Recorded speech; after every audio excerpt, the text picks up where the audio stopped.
Hello students, welcome to law excellence. ఇవాళ మనం December 10వ తేదీకి సంబంధించి హిందూ పేపర్లో ఉన్న ఇంపార్టెంట్ టాపిక్స్ చూద్దాం. మొదటిది చూడండి, మన ఫారిన్ సెక్రటరీ బంగ్లాదేశ్ పర్యటనకి వెళ్ళటం జరిగింది. అక్కడ మైనారిటీస్ యొక్క సేఫ్టీ గురించి కన్సర్న్స్ వ్యక్తం చేశారనమాట. నెక్స్ట్, తైవాన్ మిలిటరీ అన్నటువంటిది ఏం చేసిందంటే చైనీస్ షిప్స్ అన్నీ కూడా ఆ ఐలాండ్ చుట్టూ తిరుగుతున్నాయన్నటువంటి కారణంతో హై అలర్ట్లో ఉంది అన్నట్టుగా. మూడవది, సీనియర్ సిటిజన్స్కి ఫ్రీ ట్రీట్మెంట్ ఇచ్చేటటువంటి స్కీమ్లో దాదాపు ఇప్పటికే 25 లక్షల మంది జాయిన్ అయిపోయారు. అలానే ఈ ఎనర్జీ డిపెండెంట్ వరల్డ్లో ఫుడ్ సెక్యూరిటీకి సంబంధించినటువంటి ఇష్యూ గురించి ఒక ఆర్టికల్ ఇవ్వటం జరిగింది. అలానే మన ప్రధాని నరేంద్ర మోదీ ఎల్ఐసికి సంబంధించిన బీమా శక్తి యోజన అన్నటువంటి స్కీమ్ని లాంచ్ చేశారు.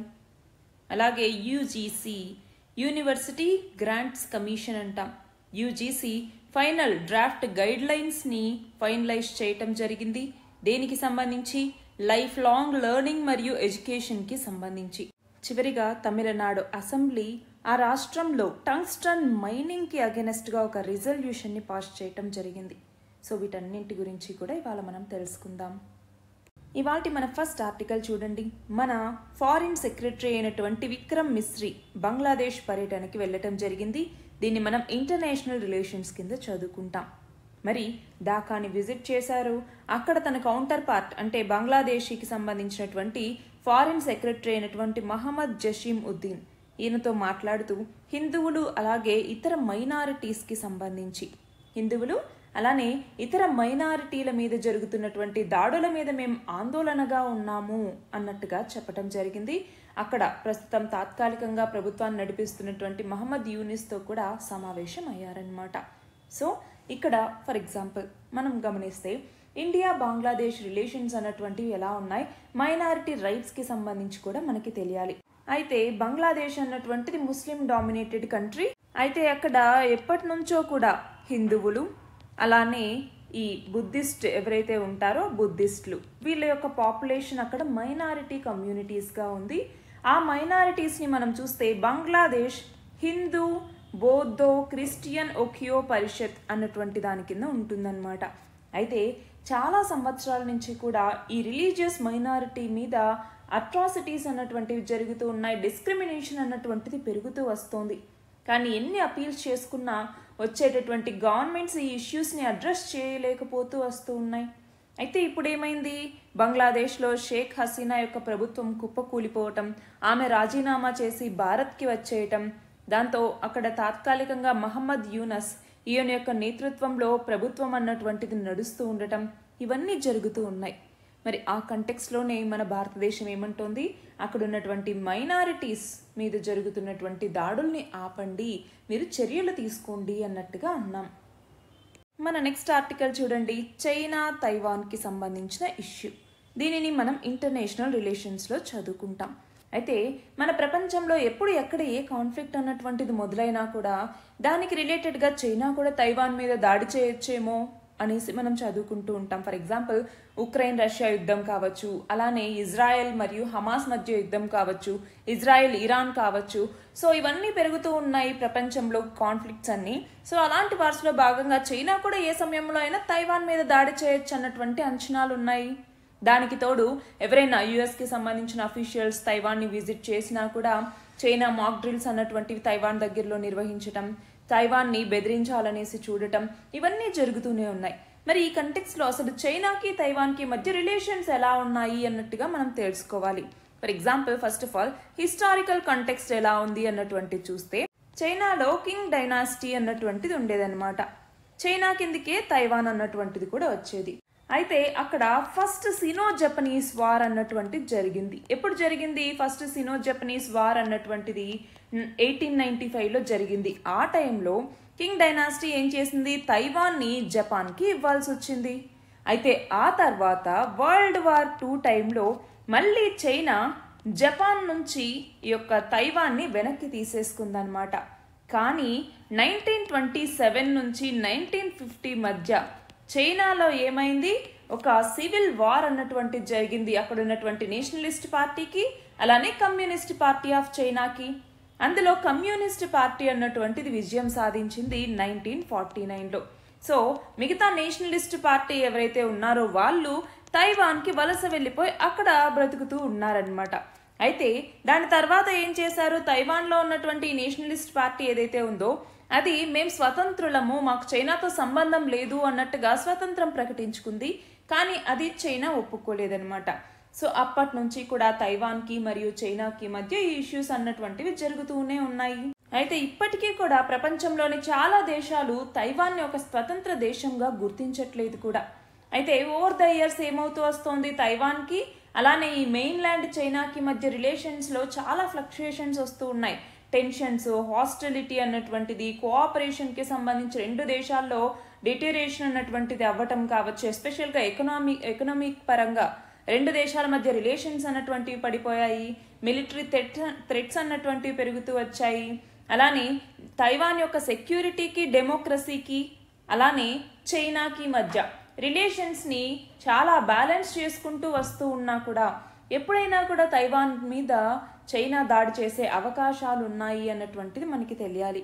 అలానే తైవాన్ని చైనాని మధ్య సపరేట్ చేసేటటువంటిది తైవాన్ స్ట్రైట్ అన్నటువంటిది. తైవాన్ స్ట్రైట్ అన్నటువంటిది చైనాని తైవాన్ని సపరేట్ చేస్తుంది. అంతేకాదు మనకి తైవాన్ యొక్క స్ట్రాటజిక్ సిగ్నిఫికెన్స్, జియోపొలిటికల్ లొకేషన్ కూడా ఇంపార్టెంటే. సౌత్ చైనా సీలో ఉంది, మరి సౌత్ ఈస్ట్ ఏషియాకి ఒక న్యాచురల్ గేట్వే లాగా ఇది పనిచేస్తుంది. అంతేకాదు వెస్టర్న్ పసిఫిక్ ఓషన్లో చైనాకి పక్కనే ఉంటుంది, జపాన్ అన్నటువంటిది పైన ఉంటుంది, కిందేమో ఫిలిప్పైన్స్ ఉంటుంది. మరి ఇక్కడ చూడండి సౌత్ కొరియా అన్నటువంటిది ఇక్కడ ఉంటుందన్నమాట. మిలిటరీ పరంగాను ఎకనామిక్ ఇంపార్టెన్స్ అన్నటువంటిది, ఎందుకంటే వరల్డ్కి సంబంధించి సెమీ కండక్టర్స్, ఇప్పుడు మనం ఈవీస్ ఏవైతే అంటున్నామో వీటన్నింటిలో సెమీ కండక్టర్స్ అన్నటువంటివి చాలా ఇంపార్టెంట్. వరల్డ్లో 60% ఆఫ్ సెమీ కండక్టర్స్ అన్నటువంటివి తైవాన్ నుంచే వస్తూ ఉన్నాయి. మోస్ట్ అడ్వాన్స్డ్ సెమీ కండక్టర్స్లో 90% ఈ తైవాన్ నుంచే వస్తూ ఉన్నాయి. సో స్ట్రాటజికల్గా గ్లోబల్ సప్లై చైన్కి ఈ యొక్క తైవాన్ అన్నటువంటిది చాలా చాలా చాలా ఇంపార్టెంట్. మన నెక్స్ట్ ఆర్టికల్ చూడండి. మన దేశంలో 70 ఏళ్ల పైబడిన వాళ్ళకి ఉచితంగా 5 లక్షల బీమా సౌకర్యాన్ని కల్పిస్తూ కేంద్ర ప్రభుత్వం స్కీమ్ తీసుకొచ్చింది కదా, ఆయుష్మాన్ భారత్ పథకానికి సంబంధించి. సో అందులో ఆల్రెడీ 25 లక్షల మెంబర్స్ ఉన్నారు అన్నట్టుగా గుర్తించడం జరిగింది. సో దీనిని మనం హెల్త్ అన్నటువంటి టాపిక్ కింద చదువుకుంటాం, హెల్త్ ఇనిషియేటివ్స్ కింద. అయితే మనం గమనించాలి, ఆయుష్మాన్ భారత్ ప్రధానమంత్రి జన్ ఆరోగ్య యోజన అన్నటువంటి స్కీమ్. దీంట్లో ఆల్రెడీ ఏంటి 5 లక్షల రూపాయల ఆరోగ్య బీమాని ఇందులో అందిస్తూ ఉన్నారు. కాకపోతే ఇప్పుడు ఏం చేశారు, 70 సంవత్సరాల పైబడినటువంటి వాళ్ళు ఎవరైతే ఉంటారో అలాంటి వాళ్ళకి అదనంగా ఇంకొక 5 లక్షల రూపాయల ఇన్సూరెన్స్ని దీని ద్వారా అందిస్తాము అన్నట్టుగా కేంద్ర ప్రభుత్వం రీసెంట్గా బడ్జెట్లోనూ ప్రకటించింది. ఆ తర్వాత ప్రధాని కూడా ప్రకటించడం జరిగింది. అంటే ఏంటి, ఇక్కడ ఆల్రెడీ ఇక్కడ ఈ ప్రధానమంత్రి జన్ ఆరోగ్య యోజన కింద ఈ 5 లక్షల రూపాయల ఇన్సూరెన్స్ ఇచ్చేటటువంటి వాళ్ళలో కూడా ఫ్యామిలీలో 70+ ఇయర్స్ వాళ్ళు ఉంటారు. వాళ్ళకి మళ్ళీ అదనంగా, అంటే ఫర్ ఎగ్జాంపుల్ ఏ అనే ఫ్యామిలీ ఉంది, దీంట్లో ఫర్ ఎగ్జాంపుల్ ఒక ఫాదరు మదరు ఉన్నారనుకోండి, ఒకళ్ళు 75 ఇయర్స్ ఒకళ్ళు 70 ఇయర్స్ ఉన్నారనుకోండి, వాళ్ళకు కొడుకు ఫర్ ఎగ్జాంపుల్ ఒక 45 ఇయర్స్ ఉన్నాయనుకోండి, వాళ్ళ వైఫ్ ఒక 40 ఇయర్స్, వాళ్ళ చిల్డ్రన్ వచ్చేసరికి ఒక 20 ఇయర్స్ ఉన్నారనుకోండి. అయితే ఇక్కడ ఆల్రెడీ ఒక ఫ్యామిలీకి మనకి ఈ ఇన్సూరెన్స్ స్కీమ్ అన్నటువంటిది వర్తిస్తుంది. ఆల్రెడీ ఈ ఇన్సూరెన్స్ స్కీమ్ ఏదైతే 5 lakhs ఉన్నాయో వాటిలో ఈ పర్సన్కి ఈ పర్సన్కి ఈ పర్సన్ ఈ పర్సన్ ఇలాగే ఈ పర్సన్, సో ఈ 5 మందికి కూడా ఇది వర్తిస్తుంది. అయితే ఇప్పుడు 70+ ఇయర్స్ అని తీసుకొచ్చింది ఎవరైతే ఉందో అది వీళ్ళిద్దరికీ అదనంగా వర్తిస్తుంది. అంటే ఆల్రెడీ ఇన్సూరెన్స్ స్కీమ్లో వీళ్ళకి వర్తిస్తుంది, ప్లస్ ఇప్పుడు మళ్ళీ కొత్తగా వీళ్ళకి ఇక్కడ కూడా 5 లక్షల రూపాయల ఇన్సూరెన్స్ ఉంటుంది. అయితే ఒకరు బ్రతికి ఉంటే 70+ ఇయర్స్ వాళ్ళకే 5 లక్షల రూపాయల ఇన్సూరెన్స్ మొత్తం ఉంటుంది. ముందైతే ఫ్యామిలీకి మొత్తానికి 5 లక్షలు, ఇప్పుడు ఒకరు బతికి ఉంటే ఆ ఒకరికి 5 లక్షలు వర్తిస్తుంది. లేదు భార్యాభర్త ఇద్దరు బతికి ఉంటే వాళ్ళకి ఇందులో హాఫ్ అనమాట, 50% 50% ఇలా వర్తిస్తుంది. సో అలాగా ఇప్పటిదాకా ఈ ఫ్రీ ట్రీట్మెంట్ స్కీమ్ కింద 25 లక్షల మెంబర్స్ జాయిన్ అయిపోయారు. సో ఈ బెనిఫిషరీస్ ఎవరైతే ఉన్నారో వీళ్ళు ఏదైనా కరోనరీకి సంబంధించినటువంటి యాంజియోప్లాస్టీ కావచ్చు, హిప్ రీప్లేస్మెంట్ కావచ్చు, గాల్ బ్లాడర్ రిమూవల్ కావచ్చు, కాట్రాక్ట్ సర్జరీస్ కావచ్చు, ప్రోస్ట్రేట్కి సంబంధించి కావచ్చు, ఇలా ఏ ట్రీట్మెంట్కైనా కూడా వాళ్ళ యొక్క ఇన్కమ్తో, ఆదాయంతో సంబంధం లేకుండా వాళ్ళందరికీ కూడా 5 లక్షల రూపాయల ఫ్రీ ఇన్సూరెన్స్ అన్నటువంటిది వర్తిస్తుంది. సో ఇది ఇంపార్టెంట్. మన నెక్స్ట్ ఆర్టికల్ చూడండి. మన భారతదేశం ఫుడ్ సెక్యూరిటీని కలిగి ఉండాలనేసి ఎప్పుడూ ఆలోచిస్తూనే ఉంది. కానీ ఇంకా కూడా మన భారతదేశంలో ఫుడ్ ఇన్సెక్యూరిటీ అన్నటువంటిది ఉంది. అలానే ఎనర్జీకి సంబంధించి కూడా ఎనర్జీ డిపెండెన్సీ ఇంకా ఉంది. సో ఎనర్జీ పావర్టీ అని కూడా మనం చెప్పచ్చు. ఈ రెండింటినీ కనుక మనం సాల్వ్ చేసుకోగలిగితే మనం స్టెబిలిటీని అచీవ్ చేయొచ్చు. సో ఇప్పుడు రీసెంట్గా క్లైమేట్కి సంబంధించి, క్లైమేట్ అండ్ డెవలప్మెంట్కి సంబంధించి వరల్డ్ బ్యాంక్ ఒక రిపోర్ట్ ఇస్తే ఇందులో ఏమని చెప్పింది, ఫుడ్ మరియు ఎనర్జీ సెక్యూరిటీకి క్రైసిస్ అన్నటువంటిది ఉంది. 21st సెంచరీలో ఎస్పెషల్గా గ్లోబల్ స్టెబిలిటీని సాధించాలంటే ఈ రెండు కూడా సాధించాల్సిన అవసరం అన్నటువంటిది ఉంది. ఎందుకంటే ఫుడ్ ప్రొడక్షన్ అన్నటువంటిది క్లైమేట్ చేంజ్ వల్ల దెబ్బతింటోంది. ఒకవైపు ఏమో పాపులేషన్ గ్రోత్ ఉంది, ఇన్ఈక్వాలిటీ పెరిగిపోతుంది. ఇంకొక వైపు ఎనర్జీకి సంబంధించి కూడా మనం చూస్తే జియో పొలిటికల్ టెన్షన్స్ ఉన్నాయి, ఇన్ఫ్రాస్ట్రక్చర్ సరిగ్గా లేకపోవటం, అలానే ఫాజిల్ ఫ్యూయల్స్ నుంచి ట్రాన్సిషన్ అన్నటువంటిది సరిగ్గా లేకపోవటం. సో ఇలాంటి ఇష్యూస్ అన్నింటి మధ్య కూడా ఇక్కడ ఏమవుతోంది, ఒక ఇంటర్ కనెక్టెడ్నెస్ అన్నటువంటిది ఉంది ఫుడ్ సెక్యూరిటీకి మరియు ఎనర్జీ పావర్టీకి మధ్య. అంటే అగ్రికల్చర్ అన్నటువంటిది మనకి ఒక లైఫ్ లైన్ లాంటిది. ఇది ఎనర్జీకి ఇంపార్టెంట్, ఇటు క్లైమేట్ చేంజ్కి కాంట్రిబ్యూటర్గాను ఉంది. సో ఈ నేపథ్యంలో ఇలాంటి అన్ని ఇష్యూస్ మధ్య మనము ఎనర్జీ డిపెండెన్సీ అన్నటువంటి తగ్గించుకుంటూ ఫుడ్ సెక్యూరిటీని ఎలా సాధించాలి? ఫర్ ఎగ్జాంపుల్ మనకి అగ్రికల్చర్కి వాటర్, ఇరిగేషన్ అన్నటువంటిది చాలా చాలా important. For example global fresh water రిసోర్సెస్లో అగ్రికల్చర్కి చాలా ఎక్కువ శాతం మనం వాడుతూ ఉన్నాం. అంతేకాదు మనము అగ్రికల్చర్ చేసేటప్పుడు అక్కడ నుంచి మీథేన్ లాంటి గ్రీన్ హౌస్ గ్యాస్ ఎమిషన్స్ అన్నటువంటివి వస్తూనే ఉన్నాయి. అలానే ఆ పంట వ్యర్థాలని తగలబెట్టేటప్పుడు కూడా దాని నుంచి చాలా కాలుష్య వ్యర్థాలు అన్నటువంటివి గాల్లోకి విడుదలవుతూ ఉన్నాయి. ఇది కాకుండా మళ్ళీ ఫ్యూయల్ మీద మనం డిపెండ్ అవుతాము. ఫర్ ఎగ్జాంపుల్ ట్రాన్స్పోర్టేషన్ అన్నటువంటిది కావచ్చు, మెకనైజేషన్ కావచ్చు, ఇరిగేషన్ కోసం మనం ఫ్యూయల్ని వాడతాము. అట్లానే ఇంకా మనం కనుక గమనిస్తే ఈ ఫర్టిలైజర్స్ ప్రొడక్షన్లోనూ ఫ్యూయల్స్ని వాడతాము. సో ఇలాగా ఎన్వైరన్మెంటల్ డిగ్రేడేషన్ అన్నటువంటిది అగ్రికల్చర్ వల్ల కూడా జరుగుతోంది. దీంతో పాటు టెంపరేచర్స్ పెరుగుతూ ఉన్నాయి, రెయిన్ఫాల్ ప్యాటర్న్స్, వెదర్ ప్యాటర్న్స్ అన్నటువంటివి మారుతూ ఉన్నాయి. దానివల్ల మళ్ళీ అగ్రికల్చరల్ డిస్ట్రెస్ అన్నటువంటిది వస్తుంది. దాంతో దాదాపు ప్రపంచవ్యాప్తంగా 2.5 బిలియన్ మంది పీపుల్ యొక్క లైఫ్స్ అన్నటువంటివి ఇప్పుడు రిస్క్లో ఉన్నాయి అనేసి చెప్పచ్చు. అయితే 2020 నుంచి 2023 మధ్య చూసుకుంటే మన ప్రపంచంలోనే దాదాపు 11.8 మంది పీపుల్, ప్రపంచంలో 11.8% మంది people global population severe food క్రైసిస్ని ఎదుర్కొంటూ ఉన్నారు. అలాగే ఇంకోవైపు రెన్యూబుల్ ఎనర్జీని పెంచుకోవాలి అనేసి చాలా చాలా లక్ష్యాలు పెట్టుకున్నాం. ఆల్రెడీ మనం రెన్యూబుల్ ఎనర్జీకి సంబంధించి పెట్టుకున్నటువంటి లక్ష్యాలను రీచ్ అవుతూనే ఉన్నాం. కానీ ప్రపంచ దేశాల సంగతి చూసుకుంటే కనుక ఇప్పుడు ఇంకా ఫాజిల్ ఫ్యూయల్స్ మీద డిపెండ్ అవుతున్నటువంటి దేశాలు ఎన్నో ఉన్నాయి, మన దేశంతో సహా. మరి ఇవన్నీ కూడా మనం చూస్తే షార్ట్ టర్మ్ ఎకనామిక్ మరియు పొలిటికల్ ప్రెషర్స్ని ఎదుర్కొంటూ ఇంకొంచెం మనము ఈ రెన్యూబుల్ ఎనర్జీకి ముందుకెళ్లాలని ట్రై చేస్తూ ఉన్నా కూడా ఫాజిల్ ఫ్యూయల్స్ యొక్క డిపెండెన్సీ అన్నటువంటిది ఇంకా పెరుగుతూనే వస్తోంది.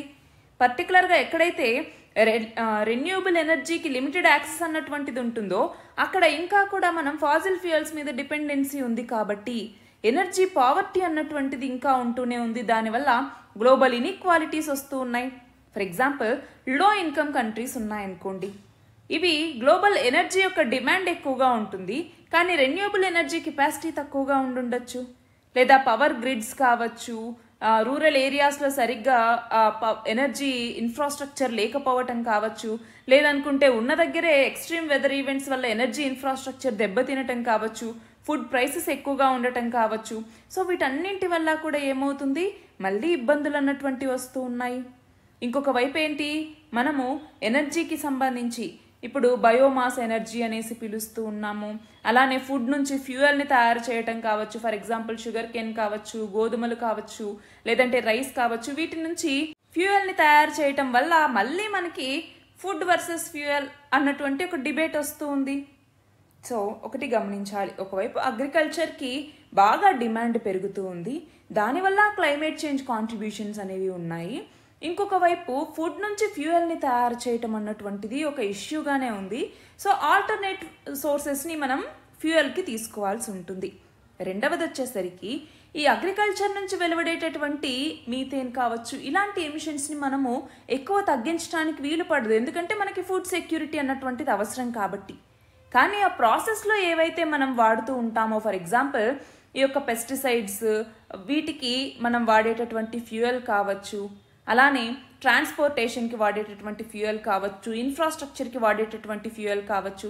సో వీటన్నింటిలో గనక మనము రెన్యూబుల్ ఎనర్జీని గనక రీప్లేస్ చేసుకోగలిగితే అప్పుడు కొంతవరకు ఈ ఎమిషన్స్ అన్నటువంటివి తగ్గించవచ్చు, అంతేనా? అలాగే మన ఎనర్జీ నీడ్స్కి సంబంధించి, ఫుడ్ సెక్యూరిటీకి సంబంధించి రెండింటిని మనం బ్యాలెన్స్ చేసుకోవాలి, ఇన్క్లూజివ్గా ఉండాలి. ఫ్యూయల్ ఎక్స్పాన్షన్స్ అన్నటువంటివి పెరిగే కొద్దీ మనం రెన్యూబుల్ ఎనర్జీ కెపాసిటీని పెంచుకుంటూ వెళ్ళాలి. అలా మన క్లైమేట్ గోల్స్ని మనం రీచ్ అవ్వాల్సి వస్తుంది. లేకపోతే మోస్ట్ వల్నరబుల్ కంట్రీస్ ఇంకా సివియర్ వల్నరబిలిటీని ఎదుర్కోవాల్సి వస్తుంది.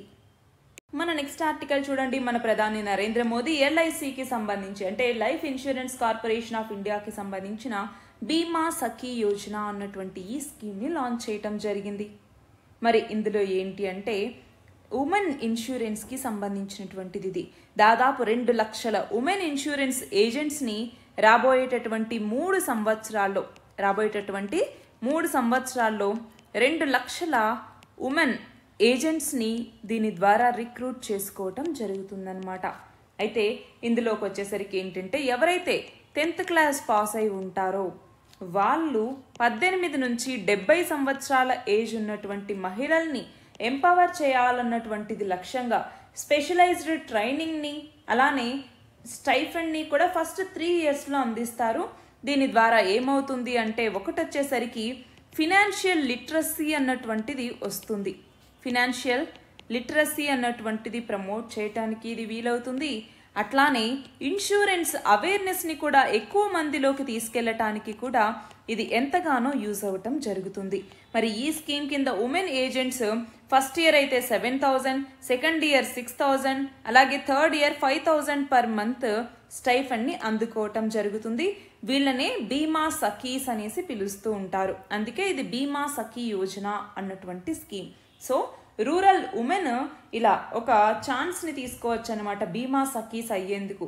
సో దానికి కావాల్సినటువంటి ఇన్సూరెన్స్ అవేర్నెస్ని కలిగించడానికి కోసమే ఈ ప్రోగ్రామ్ని తీసుకుని వచ్చారు. మన నెక్స్ట్ ఆర్టికల్ చూడండి. యూజీసీ యూనివర్సిటీ గ్రాంట్స్ కమిషన్ అన్నటువంటిది లైఫ్ లాంగ్ లెర్నింగ్ మరియు ఎడ్యుకేషన్కి యాక్సెస్ ఇవ్వటం కోసం, దాన్ని ప్రమోట్ చేయటం కోసం డ్రాఫ్ట్ గైడ్ లైన్స్ని ఫైనలైజ్ చేయటం జరిగింది. సో దీనిని మనం జిఎస్ పేపర్ 2లో ఉన్నటువంటి గవర్నమెంట్ పాలసీస్ అండ్ ఇంటర్వెన్షన్స్ అన్నటువంటి టాపిక్ కింద, హ్యూమన్ రిసోర్సెస్ అన్నటువంటి టాపిక్ కింద చదువుకుంటాము. అయితే మనం గమనించాలి, ఈ యొక్క ఆర్పిఎల్ అనేసి పిలుస్తాం, రికగ్నిషన్ ఆఫ్ ప్రియర్ లెర్నింగ్ అని చెప్పేసి. ఏంటి అసలు రికగ్నిషన్ ఆఫ్ ప్రియర్ లెర్నింగ్ అంటే? ఇది డీసెంట్రలైజేషన్ అలానే లోకల్ గవర్నెన్స్, ఈ రెండింటిని కూడా ఇది చాలా ప్రమోట్ చేస్తుంది. దేనికోసం అంటే స్కిల్ డెవలప్మెంట్ ప్రోగ్రామ్ని బెటర్గా ప్లాన్ చేయాలి అన్నా, ఇంప్లిమెంట్ చేయాలి అన్నా డీసెంట్రలైజేషన్ అవసరం అన్నట్టుగా గుర్తిస్తుంది. అంతేకాదు రికగ్నిషన్ ఆఫ్ ప్రియర్ లెర్నింగ్ని ఇంప్లిమెంట్ చేసేది ఎవరు అంటే నేషనల్ స్కిల్ డెవలప్మెంట్ కార్పొరేషన్ అన్నటువంటిది. సో ఇది ఏం చేస్తుంది, ఒక ఇండివిజువల్ యొక్క స్కిల్స్ని అసెస్ చేసి వాళ్ళకి కొన్ని స్కిల్స్ని నేర్పించడం ద్వారా, అది ఫార్మల్ లెర్నింగ్ కావచ్చు, ఇన్ఫార్మల్ లెర్నింగ్ కావచ్చు, అట్లానే నాన్ ఫార్మల్ లెర్నింగ్ అయినా కావచ్చు, అందించడం ద్వారా వాళ్ళకి ఒక గవర్నమెంట్ సర్టిఫికేట్ అన్నటువంటిది ప్రొవైడ్ చేయటం జరుగుతుంది. సో దీని ద్వారా ఏంటి అంటే వాళ్ళు ఇటు డిజిటల్ లిటరసీ, ఫినాన్షియల్ లిటరసీ, అలానే యాక్సిడెంటల్ ఇన్సూరెన్స్ కవరేజ్, వీటన్నింటి కాన్సెప్ట్స్కి కూడా వాళ్ళు తెలుసుకోగలుగుతారనమాట. దీనికి ఎలాంటి ఫీని కూడా తీసుకోరు. సక్సెస్ఫుల్గా ఈ సర్టిఫికేట్ని పొందినటువంటి వాళ్ళు 500 రూపాయల ఇన్సెంటివ్ని కూడా అందుకుంటారు. అయితే ఈ యొక్క నేషనల్ స్కిల్ డెవలప్మెంట్ కార్పొరేషన్ ఏదైతే ఉందో ఇది స్టేట్ స్కిల్ డెవలప్మెంట్ మిషన్స్ అలానే డిస్ట్రిక్ట్ స్కిల్ కమిటీస్ ఇవి ఉంటాయన్నమాట. ఇవి ప్రాజెక్ట్ ఇంప్లిమెంటింగ్ ఏజెన్సీస్గా ఉండి ఈ ప్రాజెక్ట్ని సక్సెస్ చేయడానికి ట్రై చేస్తాయి.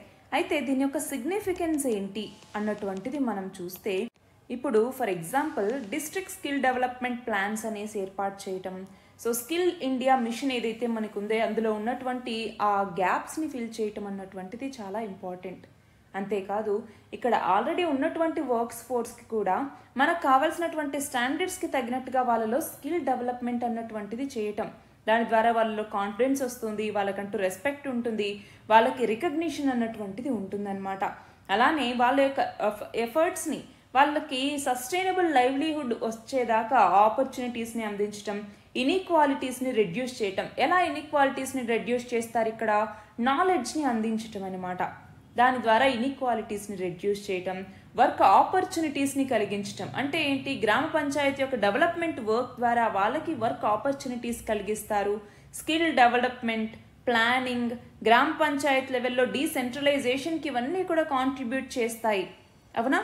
మరి ఇక్కడ ఏమవుతుంది అంటే ఈ నేషనల్ ఎడ్యుకేషన్ పాలసీ NEP 2020 కింద కదా దీన్ని తీసుకురావటం జరిగింది. దాంట్లో ఈ రికగ్నిషన్ ఆఫ్ ప్రియర్ లెర్నింగ్ అన్నటువంటిది ఇండివిజువల్స్ ఈ ఫార్మల్ రికగ్నిషన్ అన్నటువంటిది వస్తే దాని ద్వారా అన్ని లెర్నింగ్ ఫార్మ్స్లో అంటే అకాడమిక్గా కావచ్చు, వొకేషనల్గా కావచ్చు, ఎక్స్పీరియన్షియల్ లెర్నింగ్ కావచ్చు, ఇలా లైఫ్ లాంగ్ లెర్నింగ్ మరియు ఎడ్యుకేషన్ని వాళ్ళకి అందించడానికి కావాల్సినటువంటి గైడ్ లైన్స్ని ఇప్పుడు UGC యూనివర్సిటీ గ్రాంట్స్ కమిషన్ అన్నటువంటిది ఫైనలైజ్ చేసింది. దానికి సంబంధించిందే ఈ ఆర్టికల్. మన లాస్ట్ ఆర్టికల్ చూడండి, తమిళనాడులో టంగ్స్టన్ మైనింగ్కి సంబంధించి దానికి అగెనెస్ట్గా ఒక రిజల్యూషన్ని అక్కడ అసెంబ్లీ తీసుకురావటం జరిగింది. మరి ఈ కంటెక్స్లో మనం దేని కింద చదువుకుంటాం? కరెంట్ అఫైర్స్ అన్నటువంటి దీని కింద చదువుకుంటాము. అలానే ఎకానమీలో మైనింగ్ మరియు మినరల్స్ అన్నటువంటి టాపిక్ కింద కూడా చదువుకుంటాం. అయితే ఇక్కడ టంగ్స్టన్ అంటున్నారు. టంగ్స్టన్ అన్నటువంటిది ఒక రేర్ హెవీ డెన్స్ మెటల్ అన్నమాట. హైయెస్ట్ మెల్టింగ్ పాయింట్ ఉన్నటువంటిది అన్ని మెటల్స్లో కల్లా. దీనిలో చాలా హార్డ్నెస్ అన్నటువంటిది ఉంటుంది, హీట్ రెసిస్టెన్స్ ఉంటుంది, కరోషన్, వేర్ వీటన్నింటికి కూడా రెసిస్టెన్స్ని ఇది కలిగి ఉంటుంది. సో గ్రేష్ వైట్ కలర్లో ఇది ఉంటుందన్నమాట మనకి. అయితే మోస్ట్లీ వీటిని కాల్షియం టంగ్స్టేట్ లేదంటే దీన్నే స్కీలైట్ అని కూడా పిలుస్తూ ఉంటారు. అది కాకుండా ఇంకొకటి వోల్ఫ్రమైట్ లేదా ఐరన్ మ్యాంగనీస్ టంగ్స్టనేట్ అనేసి పిలుస్తూ ఉంటామన్నమాట. సో ఈ ఓర్స్ నుంచి ఈ టంగ్స్టన్ని అబ్టైన్ చేసుకోవటం జరుగుతుంది. అంతేకాదు టంగ్స్టన్ని క్రిటికల్ మినరల్గా కూడా భావిస్తారు. క్రిటికల్ మినరల్ అంటే ఏంటి? హై టెక్నాలజీ ఇండస్ట్రీస్లోను, డిఫెన్స్లోను, క్లీన్ ఎనర్జీ అప్లికేషన్స్లో దీని యొక్క రోల్ చాలా చాలా ఇంపార్టెంట్. అందుకే క్రిటికల్ మినరల్గా కూడా దీనిని కన్సిడర్ చేయటం జరుగుతుంది. మరి మనం ఇండస్ట్రీలో టూల్ గాను, కటింగ్ టూల్స్ గాను, డ్రిల్స్కి, ఎందుకంటే అంత హార్డ్గా ఉంటుంది కాబట్టి. అలానే ఎలక్ట్రానిక్స్కి సంబంధించి అంటే లైట్ బల్బ్స్, ఎక్స్రే ట్యూబ్స్, అలాగే ఎలక్ట్రికల్ కాంటాక్ట్స్ వీటన్నింటికి యూజ్ చేస్తారు. అలానే ఏరోస్పేస్ మరియు డిఫెన్స్లో యూజ్ చేస్తారు. మెడికల్ అప్లికేషన్స్ ఉంటాయి. గ్రీన్ ఎనర్జీకి సంబంధించి, టెక్నాలజీ సెక్టార్కి సంబంధించిన అప్లికేషన్స్ అన్నటువంటి ఉంటాయి. అయితే టంగ్స్టన్కి సంబంధించి ఎక్కువగా వీటి డిపాజిట్స్ ఎక్కడున్నాయి అన్నటువంటిది చూస్తే ఒకటి రాజస్థాన్లో ఉన్నటువంటి దేగానా మైన్స్ ఏవైతే ఉన్నాయో, నాగ్పూర్ డిస్ట్రిక్ట్లో ఉన్నటువంటి దేగానా మైన్స్ అన్నమాట. వీటిలో టంగ్స్టన్ మైనింగ్ అన్నటువంటిది ఎక్కువగా జరుగుతుంది. అలాగే రెండవది ఏపీలో ఈ స్కీలైట్ అన్నాం కదా, ఈ స్కీలైట్ డిపాజిట్స్ అన్నటువంటివి శ్రీకాకుళం డిస్ట్రిక్ట్లో కనుక్కోవటం జరిగింది. శ్రీకాకుళం డిస్ట్రిక్ట్లో. అలాగే మూడవది వచ్చేసరికి కర్ణాటకలో కూడా మనం చూస్తే చిత్రదుర్గ అన్నటువంటి ప్లేస్ ఉంది కదా, చిత్రదుర్గ కావచ్చు, మైసూర్ రీజన్ ఇక్కడ ఉన్నాయన్నట్టుగా గుర్తించారు. అట్లానే తమిళనాడు స్టేట్లో కూడా. అయితే ఇప్పుడు మనం చూస్తే ఇండియా చాలా వరకు టంగ్స్టన్ రిక్వైర్మెంట్ని ఈ ఇంపోర్ట్స్ ద్వారానే తీర్చుకుంటూ వస్తుంది. అయితే మనము మన ఇండియాలో ఈ ప్లేసెస్ చూసాం డిపాజిట్స్ ఎక్కడున్నాయనేసి. ప్రపంచంలో అయితే కనుక 80% గ్లోబల్ ప్రొడక్షన్ అన్నటువంటిది మనకి చైనా నుంచే వస్తుంది. ఆ తర్వాత రష్యా, కెనడా, వియత్నాం ఇలాంటి దేశాలన్నీ కూడా ఉన్నాయన్నమాట. అయితే ఇప్పుడు కాంట్రవర్సీ ఏమైంది అన్నటువంటిది మనం చూస్తే యూనియన్ మినిస్ట్రీ ఆఫ్ మైన్స్ ఏం చేసింది? టంగ్స్టన్ మైనింగ్ రైట్స్ ని హిందుస్థాన్ జింక్ లిమిటెడ్ అన్నటువంటి దానికి ఇచ్చిందనమాట. వేదాంత లిమిటెడ్ కి సంబంధించిన సబ్సిడరీ ఈ హిందుస్థాన్ జింక్ లిమిటెడ్ అన్నటువంటిది. అయితే ఇది ఏం చేసింది అంటే తమిళనాడులో మదురై ఉందా, మదురై దగ్గరలో ఉన్నటువంటి మేలూర్ రీజియన్ లో ప్లేసెస్ ని గుర్తించడం జరిగింది. అయితే అది బయోడైవర్సిటీ రిచ్ రీజియన్ కూడా. సో అక్కడ ఆక్షన్ అన్నటువంటిది కూడా అయిందనమాట. అయితే అక్కడ ఉన్నటువంటి నయక్కర్ పట్టి టంగ్స్టన్ బ్లాక్ అన్నటువంటి దాదాపు 2000 హెక్టార్లు కలిగి ఉంది. అదంతా కూడా ఏంటి అంటే అక్కడ స్కీలైట్ అన్నటువంటిది ఉంది అన్నట్టుగా గుర్తించారు. అంతేకాదు పెరియార్ కెనాల్ ఏదైతే ఉందో, ఈ పెరియార్ కెనాల్ కూడా ఈ మైనింగ్ ఆపరేషన్స్ కి కావాల్సినటువంటి వాటర్ రిసోర్సెస్ ని అందించగలదు అన్నట్టుగా గుర్తించారు. సో రిసోర్స్ పొటెన్షియల్ ఎలా ఉంది అన్నటువంటిది కనుక మనం పక్కన పెడితే బయోడైవర్సిటీ హెరిటేజ్ ఏరియాస్ లో ఈ సైట్ అన్నటువంటిది వచ్చింది. మనం గమనించాలి,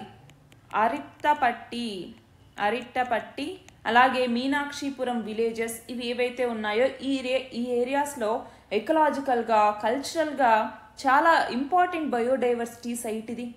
మరి అందుకే ఎన్వైరన్మెంటల్ కన్సర్న్స్ అన్నటువంటివి చాలా వ్యక్తమయ్యాయి. ఎందుకు, ఈ ఓర్ ని ప్రాసెస్ చేసేటప్పుడు చాలా హార్మ్ఫుల్ మెటల్స్ అన్నటువంటివి రిలీజ్ అవుతాయి. For example arsenic, cadmium, lead ఇలాంటివన్నీ అక్కడ ఉన్నటువంటి ఎన్వైరన్మెంట్ ని దెబ్బతీస్తాయి, హ్యూమన్ హెల్త్ ని పాడు చేస్తాయి అన్నట్టుగా చాలా మంది యాక్టివిస్టులు, పబ్లిక్ కూడా దీన్ని అపోజ్ చేస్తూ ఉన్నారు. అంతేకాదు ఈ రీజియన్ కి చాలా కల్చరల్ సిగ్నిఫికెన్స్ అన్నటువంటిది కూడా ఉంది. సో ఆ కంటెక్స్ట్ లోనే ఇప్పుడు ఆ స్టేట్ గవర్నమెంట్ ఏం చేసింది, దీనికి అగెనెస్ట్ గా ఒక రిజల్యూషన్ ని కూడా అడాప్ట్ చేసుకోవటం జరిగిందనమాట.